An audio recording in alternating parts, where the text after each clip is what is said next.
Assalamualaikum warahmatullahi wabarakatuh. Salam Pramuka. Perkenalkan, nama saya Salsabila Maharani, NPM 21130240004, kelas B, Pendidikan Biologi. Di sini saya akan melanjutkan untuk menjelaskan pasal Pramuka, yaitu pasal 32 hingga pasal 39. Pasal 32 ayat 1 menjelaskan tentang suatu organisasi gerakan pramuka sesuai dengan dikatnya dapat membentuk satuan karya pramuka, gugus dharma pramuka, satuan komunitas pramuka, pusat penelitian dan pengembangan, pusat informasi dan atau badan usaha. Ayat 2, ketentuan mengenai organisasi pendukung gerakan pramuka sebagaimana dimaksud pada ayat 1 ditetapkan dalam anggaran dasar dan anggaran rumah tangga.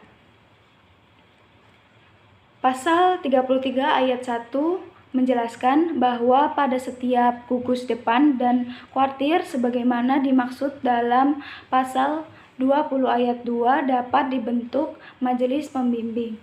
Ayat 2 menjelaskan tentang majelis pembimbing sebagaimana dimaksud pada ayat 1 bertugas memberikan bimbingan moral dan keorganisatorisan dan memfasilitasi penyelenggaraan pendidikan kepramukaan. Ayat 3, majelis pembimbing sebagaimana dimaksud pada ayat 1 terdiri dari pemerintah daerah, dan tokoh masyarakat. Ayat 4, majelis pembimbing dari unsur tokoh masyarakat sebagaimana dimaksud pada ayat 4 huruf C harus memiliki komitmen yang tinggi terhadap gerakan pramuka. Pasal 34 menjelaskan tentang ayat pertama, ketentuan lebih lanjut mengenai tugas, fungsi, dan tanggung jawab susunan, organisasi, dan tata kerja gugus depan, kuartir, dan majelis pembimbing ditetapkan dalam anggaran dasar dan anggaran rumah tangga gerakan pramuka.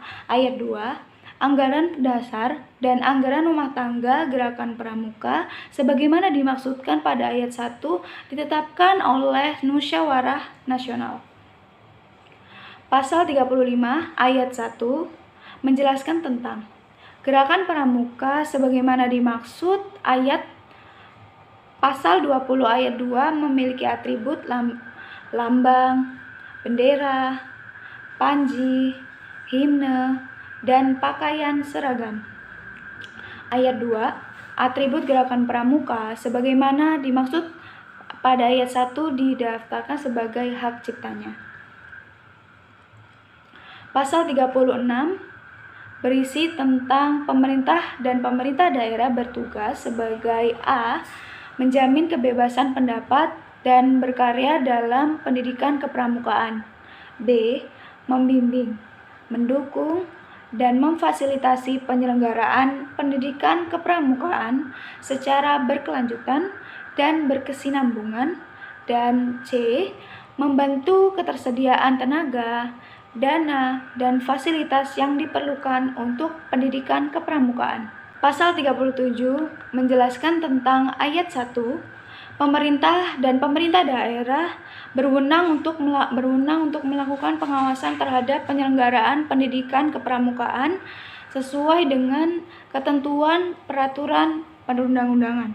Ayat 2, pengawasan terhadap pelaksanaan penyelenggaraan pendidikan kepramukaan sebagaimana dimaksud pada ayat 1 dilaksanakan oleh menteri dan gubernur serta bupati atau wali kota. Pasal 38 menjelaskan tentang setiap peserta didik berhak A. mengikuti pendidikan kepramukaan, B. menggunakan atribut pramuka, C.